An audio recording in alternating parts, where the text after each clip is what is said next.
তোমাদের সকলকে স্বাগত জানাই টিন্স বাডি অরুণিমা চ্যানেলে। আশা করি সবাই তোমরা ভালো আছো, সুস্থ আছো।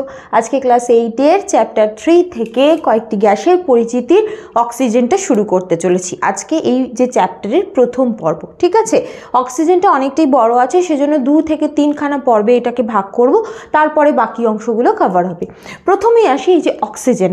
অক্সিজেন আমাদের এখন আমরা যেরকম বাতাসে পাই, মানে মুক্ত অবস্থায় অক্সিজেন, যখন পৃথিবী তৈরি হচ্ছিল ধরো 500 কোটি বছর আগে, এখনকার থেকে 500 কোটি বছর আগে, তখন কিন্তু এই যে অক্সিজেন বাতাসে মুক্ত অবস্থায় ছিল না। বদলে যে যে গ্যাসগুলো ছিল, হাইড্রোজেন ছিল, অ্যামোনিয়া ছিল, নাইট্রোজেন ছিল, কার্বন ডাইঅক্সাইড প্রচুর পরিমাণ ছিল, কিন্তু অক্সিজেন ছিল না। তাহলে এবার তোমরা বলতে পারো, তাহলে সেই সময় বুঝতেই পারছো বাতাসে মুক্ত অক্সিজেন নেই, মানে পৃথিবীতে কিন্তু প্রাণের আবির্ভাব ঘটেনি, ঠিক আছে। এটা আজ থেকে প্রায় 450-500 কোটি বছর আগের কথা বলছি।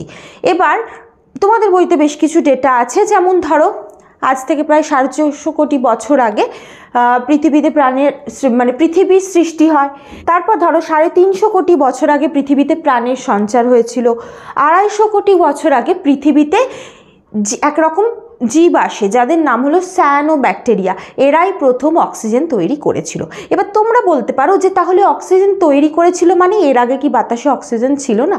বাতাসে অক্সিজেন ছিল, কিন্তু মুক্ত অবস্থায় ছিল না, যুক্ত অবস্থায় ছিল, যৌগ রূপে ছিল, ঠিক আছে।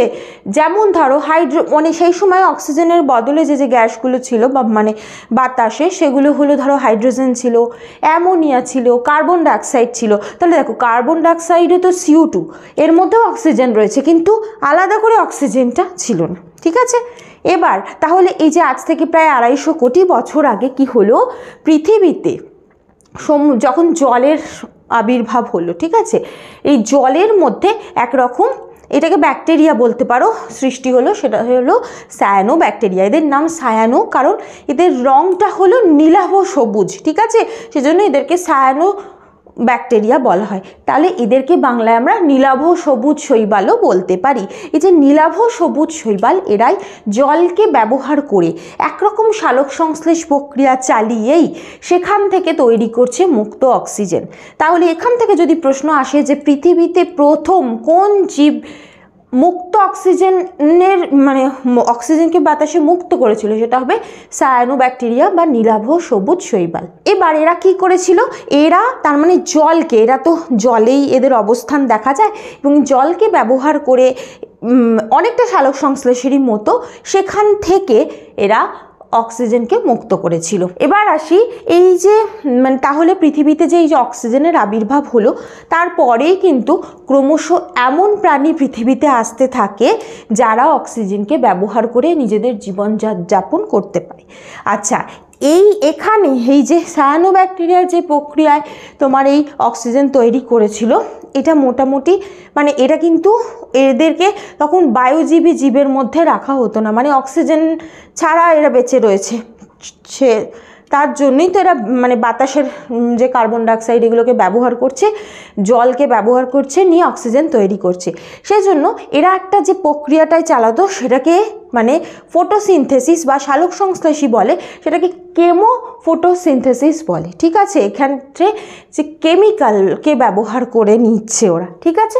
তারপর এই যে বাতাসে অক্সিজেন এলো, তারপরেই উদ্ভিদ এলো, উদ্ভিদের পর এককোষী প্রাণী এলো, এককোষীর পর বহুকোষী প্রাণী এলো, এইভাবে পরপর পৃথিবীতে প্রাণের সৃষ্টি হতে থাকলো। তারপরে যে তোমাদের বইতে প্রশ্ন আছে সেটা হলো বাতাসে অক্সিজেন থাকার কি সুবিধা। আচ্ছা, এই জায়গায় এই প্রসঙ্গে বলে রাখি যে এই জায়গাটায় কিন্তু তোমাদের বইতে পার্ট বাই পার্ট যে প্রশ্নগুলো আছে সেগুলো ভালো করে পড়তে হবে, পরীক্ষার জন্য এখান থেকে ছোট ছোট প্রশ্ন আসে। কিছু কিছু জায়গায় কোনো ধরো বিক্রিয়া যোগ করতে হবে, সেগুলো আমি বলে দেবো। বাকিটা বইতে যেমন লেখা আছে সেইটা পড়লে কিন্তু তোমরা যথেষ্ট, মানে সেটা তোমাদের জন্য যথেষ্ট। আচ্ছা, বাতাসে যে অক্সিজেন থাকার কি সুবিধা। বাতাসে যখন অক্সিজেন রয়েছে, মানে আমরা যে অক্সিজেন নিচ্ছি বা অন্যান্য যে সমস্ত জীবেরাই অক্সিজেন নিচ্ছে, ইভেন উদ্ভিদে যে অক্সিজেন নিচ্ছে, তাহলে এই অক্সিজেনগুলো নেওয়ার ফলে আমরা কি করছি, ধরো আমরা যে খাদ্য খাচ্ছি সেই খাদ্যে কি আছে, গ্লুকোজ আছে। গ্লুকোজ মানে কি আছে, C6H12O6, এটার নাম হলো শর্করা। আর আমরা যে ধরো অক্সিজেন নিচ্ছি, এই অক্সিজেনটা আমাদের কোষে পৌঁছচ্ছে, গিয়ে বিক্রিয়া করছে। কি তৈরি করছে? কার্বন ডাইঅক্সাইড ও জল, তার সাথে শক্তি মুক্ত করছে, মানে আমাদের শরীরে কোষে শক্তি বার করছে। তারা সেই শক্তি দিয়ে আমাদের শরীরে বিভিন্ন কাজ করছে। ঠিক আছে, তাহলে দেখো বাতাসে অক্সিজেন কি করছে? আমাদের ফুসফুসের মাধ্যমে কোষে পৌঁছচ্ছে। আমরা যে খাদ্য খাচ্ছি, মানে যেটা হলো গ্লুকোজ, সেই গ্লুকোজও কোষে পৌঁছচ্ছে। কোষে গিয়ে এই খাদ্যটাকেই অক্সিজেন জারিত করে দিচ্ছে। কি করছে? জারিত করে দিচ্ছে।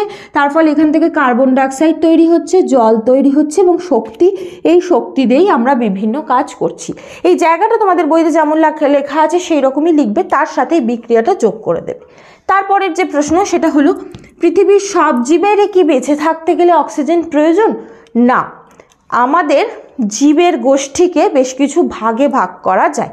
ঠিক আছে, এখানে আমি লিখছি, ধরো পৃথিবীর যে জীব তাদেরকে প্রধানত দুটো ভাগে ভাগ করা যায়।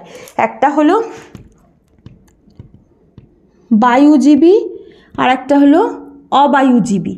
বায়ুজীবী মানে যাদের বেঁচে থাকার জন্য বায়ু লাগে, আর একটা হলো অবায়ুজীবী মানে বেঁচে থাকার জন্য কোনো বায়ু লাগছে না। বায়ু মানে এক্ষেত্রে অক্সিজেনের কথা বলা হচ্ছে। এর মধ্যে একটা হলো বাধ্যতামূলক বায়ুজীবী, মানে বাধ্যতামূলক বা অব্লিগেটরি এরোবিক, মানে হলো এরা বেঁচে থাকতে গেলে অবশ্যইভাবে অক্সিজেন প্রয়োজন। যেমন আমরা হলাম বাধ্যতামূলক বায়ুজীবীর মধ্যে পড়ি, মানে আমাদের বেঁচে থাকতে গেলে অবশ্যইভাবে অক্সিজেন লাগে। আর একটা হয় ফ্যাকাল্টেটিভ, সেইটাকে বলছে হলো ঐচ্ছিক, মানে ওরা বায়ু পেলে ভালো, না পেলেও বেঁচে থাকতে পারে। মানে অক্সিজেন পেলে ভালো, মানে ও ভালোভাবে বেঁচে থাকতে পারে, কিন্তু অক্সিজেন ছাড়াও মরে যায় না, কোনোভাবে বেঁচে যায়, তাদেরকে বায়ুজীবীর মধ্যে রাখছে। একইভাবে অবায়ুজীবীকেও দু ভাগে ভাগ করা যায়, বাধ্যতামূলক, ঐচ্ছিক। বাধ্যতামূলক আর ঐচ্ছিক। বাধ্যতামূলক মানে এদের বেঁচে থাকার জন্য অবশ্যইভাবে অক্সিজেন লাগবে না, তার মানে এরা অক্সিজেনের সংস্পর্শে এলে মারা যাবে। আর কিছু হয় ঐচ্ছিক, মানে এদের গ্রোথ, গ্রোথ মানে এদের বৃদ্ধি অবায়ুজীবী অবস্থাতেই ভালো হয়, মানে অক্সিজেনের অনুপস্থিতিতেই ভালো হয়, কিন্তু অক্সিজেনের উপস্থিতিতে এলে ওরা গ্রোথ বা বৃদ্ধি বন্ধ করে দেয়, কিন্তু মরে যায় না, কোনোভাবে টিকে থাকে। ঠিক আছে, তাহলে কিছু জীব দেখলে যে অবায়ুজীবী, এই যে বাধ্যতামূলক অবায়ুজীবী জীব যারা, মানে অবশ্যইভাবে অক্সিজেনের অনুপস্থিতিতেই বাঁচবে, সেই সমস্ত জীব, এদেরকে আমরা কোথায় পাই? ধরো এই যে শহরে যে মাটির নিচ দিয়ে যে নালাগুলো যায়, সেই সমস্ত জায়গায় যে সমস্ত ব্যাকটেরিয়া, জীবাণু বাস করে তারা, তারপর ধরো খনির নিচে যারা বাস করে তারা, এই সমস্ত মানে ব্যাকটেরিয়াগুলো এরা কিন্তু বাধ্যতামূলক অবায়ুজীবী, মানে এদের বেঁচে থাকার জন্য অক্সিজেন প্রয়োজন নয় একেবারেই, মানে অক্সিজেন নেই তবেই এরা বেঁচে থাকতে পারবে। এই প্রকার জীবের ক্ষেত্রে কিন্তু বেঁচে থাকার জন্য অক্সিজেন লাগে না। ঠিক আছে, এবার ঐচ্ছিক অবায়ুজীবী লিখতে পারো না, কারণ এরা অবায়ুজীবী বা অক্সিজেন ছাড়া কিন্তু এরা, মানে কি বলবো, অক্সিজেন ছাড়া, মানে যেখানে অক্সিজেন নেই সেই জায়গায় ওদের গ্রোথ বা বৃদ্ধি ভালো হয়, কিন্তু যদি অক্সিজেন এসেও যায় মারা পড়ে না। ঠিক আছে, তাহলে এরা অক্সিজেন যদি এসেও যায় টিকে যাবে, কিন্তু এই বাধ্যতামূলক অবায়ুজীবী যারা, তারা কিন্তু টিকবে না। বোঝাতে পারলাম? পরের যে প্রশ্ন সেটা হলো, অক্সিজেন ব্যবহারের সমস্যা কি কি? একটা জিনিস জানবে, সব কিছুই যেমন আমরা অক্সিজেনকে ব্যবহার করে শক্তি উৎপন্ন করছি, এক্ষেত্রে আবার যদি ধরো কেউ বেশি ফ্রিকোয়েন্ট, ধরো যে সমস্ত প্রাণীরা নিঃশ্বাস নেয় বা বেশি ফ্রিকোয়েন্ট অক্সিজেন ব্যবহার করে, তাদের ক্ষেত্রে কিছু সমস্যা হয় এবং তাদের লাইফ স্প্যান কম্পারেটিভলি কম হয়, মানে তাদের জীবনচক্র অপেক্ষাকৃত ছোট হয়, তাড়াতাড়ি মারা যায়। কেন? কারণ হলো এই যে অক্সিজেন যখন আমরা নিচ্ছি, এটা আমাদের শরীরেও হয়, এরা কিছু ফ্রি র্যাডিক্যাল তৈরি করে। কি তৈরি করে? Free radical. যে ফ্রি র্যাডিক্যাল এরা কি করে? এরা আমাদের শরীরে গিয়ে বিভিন্ন রকম ক্ষয়ক্ষতি করে, কোষের বিভিন্ন কোষ পর্দা নষ্ট করে দেয়, কোষের বিভিন্ন ক্ষয়ক্ষতি করে। এদের মধ্যে একটা হলো হাইড্রোজেন পারঅক্সাইড, ঠিক আছে। এই যে হাইড্রোজেন পারঅক্সাইড, এটা কি হয়, এই হাইড্রোজেন পারঅক্সাইড যদি আমাদের কোষে বেশি পরিমাণ তৈরি হয়, এটা কিন্তু আমাদের কোষের জন্য ক্ষতিকারক। এবার সেই জন্য ক্ষতিকারক জিনিসকে কোষে রাখা যাবে না, সেই জন্য আমাদের কোষের মধ্যে একটা উৎসেচক খরিত হয় যার নাম হলো ক্যাটালেজ। ক্যাটালেজ এই যে H2O2 বা হাইড্রোজেন পারঅক্সাইডকে ভেঙে দেয় H2O প্লাস অক্সিজেনে। দেখো জল আর অক্সিজেন এটা আমাদের কোষের জন্য ক্ষতিকারক নয়, কিন্তু এই যে হাইড্রোজেন পারঅক্সাইড এটা ক্ষতিকারক। এটাকে কোন উৎসেচক ভেঙে দিচ্ছে, সেটা হলো ক্যাটালেজ। এবার এই যে ক্যাটালেজ উৎসেচকটা আমাদের কোষে, তার মানে যদি যথেষ্ট পরিমাণে থাকে, আমরা যে অক্সিজেন নিই সেখান থেকে যে H2O2 তৈরি হয়, সেটার থেকে যে ক্ষতি হতে পারে সেই ক্ষতিটা বন্ধ হওয়া সম্ভব। কিন্তু আমাদের বয়স বাড়ার সাথে সাথে, যত বেশি বয়স বাড়ে বা আমরা যত বেশি ফাস্টফুড খাই বা যত স্ট্রেস লাইফে থাকি অনেক কিছুর জন্য, সেই সমস্ত কিছুর জন্যই ক্যাটালেজের পরিমাণ আমাদের কোষের মধ্যে আস্তে আস্তে কমতে থাকে। এর ফলে ক্যাটালেজ যত কমবে তত কোষের মধ্যে H2O2 কী হবে, নষ্ট হবে না, বাড়তে থাকবে। তার ফলে কোষের বিভিন্ন সমস্যার সৃষ্টি হবে। এটা যদি স্কিনে হয় সেক্ষেত্রে স্কিন অনেক তাড়াতাড়ি মানে বয়স্ক হয়ে যাবে, রিঙ্কেল এসে যাবে। সেই জন্যই অ্যাকচুয়ালি বয়সে এই যে বার্ধক্যজনিত যা যা পরিবর্তন দেখা যায় সেগুলো সব এই যে ফ্রি র্যাডিক্যালের জন্যই হয়, ঠিক আছে। তাহলে বুঝতে পেরেছো অক্সিজেন ব্যবহারে যেমন আমাদের একটা সুবিধা, শক্তি উৎপন্ন করছে, ঠিক তেমনি অক্সিজেন ব্যবহারের ক্ষেত্রে যদি ক্যাটালিজ এনজাইমটা আমাদের শরীরে না থাকে বা কমতে থাকে, সেক্ষেত্রে H2O2 যেটা সেটা ক্ষতি করবে। এবার যেটা আমি একটা এক্সাম্পল দিলাম সেটা তো বললাম স্কিনের ক্ষেত্রে, এটা যদি আমাদের ভিতরে বিভিন্ন জায়গায় করে, এমনকি কোষের ক্যান্সার অবধিও হতে পারে, ঠিক আছে।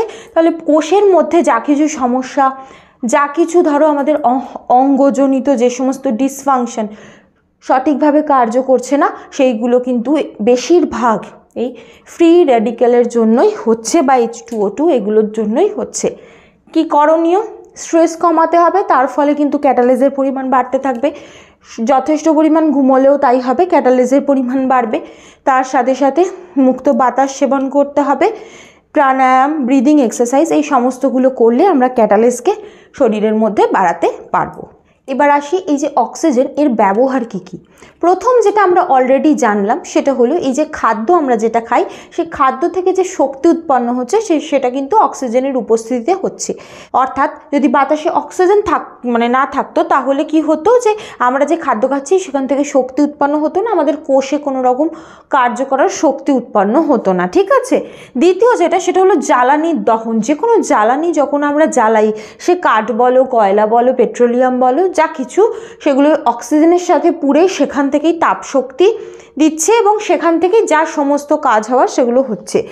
তারপর হলো ধরো এই যে আমাদের দেশে যে ব্রিজ তৈরি হচ্ছে, আমাদের দেশে কেন সমগ্র পৃথিবীতে এই যে ব্রিজ তৈরি হচ্ছে, বিভিন্ন কলকারখানা তৈরি হচ্ছে, সেখানে যা যা তৈরি হচ্ছে সব কিছুতেই প্রচুর পরিমাণ ইস্পাত লাগে। ইস্পাত কিভাবে তৈরি হয়, অশুদ্ধ যে লোহা সেখান থেকে অশুদ্ধিটা সরিয়ে বিশুদ্ধ একদম যে লোহা সেটাকে ইস্পাত বলছে। তাহলে এই অশুদ্ধি, লোহার যে অশুদ্ধিটা দূরীকরণ, সেটা অক্সিজেনের সাহায্যে করা হয়। সেক্ষেত্রেও প্রচুর পরিমাণ অক্সিজেন লাগছে। আমাদের যে পৃথিবীতে যে কোটি কোটি টন টন যে ইস্পাত লাগছে, সেটার জন্য কিন্তু প্রচুর অক্সিজেন প্রয়োজন। তারপর হলো অক্সিজেনের যেটা সবচেয়ে গুরুত্বপূর্ণ আর একটা ব্যবহার, সেটা হলো আমরা যে নাইট্রিক অ্যাসিড, ল্যাবরেটরিতে পর তোমরা যখন ইউজ করবে বড় হবে, নাইট্রিক অ্যাসিড তৈরিতে অক্সিজেনের একটা গুরুত্বপূর্ণ ভূমিকা আছে। এবার তোমরা বলতে পারো নাইট্রিক অ্যাসিড কি কাজে লাগে? ল্যাবরেটরিতে পরীক্ষা নিরীক্ষা করা ছাড়া বিশাল কাজে লাগে। সেটা হলো আমাদের যে এখন রাসায়নিক সার, যে অ্যামোনিয়াম নাইট্রেট রাসায়নিক সার ব্যবহার করা হয়, সেটা এই নাইট্রিক অ্যাসিড থেকে তৈরি হয়। তাছাড়াও যে বিস্ফোরক পদার্থ তৈরিতে, যুদ্ধের সময় যে সমস্ত কিছু ব্যবহার হয়, বা কোনো বিল্ডিং ভেঙে ফেলতে, বা যে সমস্ত কিছুর জন্য বিস্ফোরক যে সমস্ত পদার্থ সেগুলোতে ব্যবহার করা হচ্ছে, সেই জন্য নাইট্রিক অ্যাসিডের গুরুত্ব খুব গুরুত্ব যথেষ্ট আছে, যেটা অক্সিজেনের সাহায্যে তৈরি হচ্ছে। আবার আরও একটা অ্যাসিড যেটা হলো H2SO4, এই যে সালফিউরিক অ্যাসিড, এই সালফিউরিক অ্যাসিড তৈরিতে অক্সিজেন প্রয়োজন। যে এই সালফিউরিক অ্যাসিড বিশাল ব্যবহৃত হয়, বাজারে এর বিশাল ব্যবহার আছে গাড়ির ব্যাটারি তৈরিতে, তারপর ধরো সার তৈরিতে, রং তৈরিতে, পেট্রোলিয়াম যে পরিশোধন করা হচ্ছে সেখানে, তামা, জিঙ্ক এই সমস্ত কিছুর পরিশোধনে কাজে লাগছে। এই সমস্ত তামা, জিঙ্ক পরিশোধন থেকে কিন্তু বিভিন্ন যানবাহন তৈরি হচ্ছে, অলংকার তৈরি হচ্ছে, বিভিন্ন আসবাব বাসনপত্র তৈরি হচ্ছে, অনেক কাজে লাগে। তাহলে এগুলোর জন্য অক্সিজেন প্রয়োজন। তাছাড়াও ধরো এই যে শ্বাসকষ্ট হচ্ছে যে মানুষের, তাকে যে অক্সিজেন দেওয়া হয় সেক্ষেত্রে সেই অক্সিজেন সিলিন্ডারে অক্সিজেন ব্যবহার করা হচ্ছে। নিউমোনিয়ার যে পেশেন্ট, সেই নিউমোনিয়ার পেশেন্টকে একটা বিশেষ মানে প্রপোর্শনে অক্সিজেন এবং কার্বন ডাইঅক্সাইড মিশিয়ে তাকে দেওয়া হয়। মানে 100 মানে 100% যদি অক্সিজেন থাকে তার মধ্যে 5% CO2 মেশানো হয়। এটাকে বলে হলো কার্বোজেন। তাহলে কার্বোজেন কাকে বলে? অনেক সময় প্রশ্ন আসে। নিউমোনিয়া আক্রান্ত ব্যক্তিদের ক্ষেত্রে চিকিৎসায় এটা ব্যবহার করা হয়। 5% CO2 মিশ্রিত অক্সিজেন দেওয়া হচ্ছে। মানে 100% যদি অক্সিজেন হয় তাহলে তার মধ্যে 5% হলো CO2। তাহলে বুঝতেই পারছো যে বিশাল মানে অক্সিজেনের একটা বিরাট ব্যবহার আছে। সেই জন্যই আমরা ল্যাবরেটরিতে বা ইন্ডাস্ট্রিতে আর কি অক্সিজেন প্রস্তুত করা হচ্ছে এবং যেটা এই সমস্ত মানে কাজে লাগছে। সেইটা নিয়ে পরের পর্বে আলোচনা করব। আজ এই পর্যন্তই। তোমাদের যদি কোনো প্রশ্ন থাকে কমেন্ট করো, আর তোমরা এই ভিডিওটাকে লাইক করো, বেশি বেশি করে শেয়ার করে দিয়ে সাবস্ক্রাইব করো, আর তোমরা জয়েন বাটন ক্লিক করেও অতিরিক্ত কিছু এই চ্যানেলের সুবিধা পেতে পারো। তার সাথে সাথে সুপার থ্যাঙ্কস ব্যবহার করে ওই চ্যানেলকে সাপোর্ট করতে পারো। Thank you.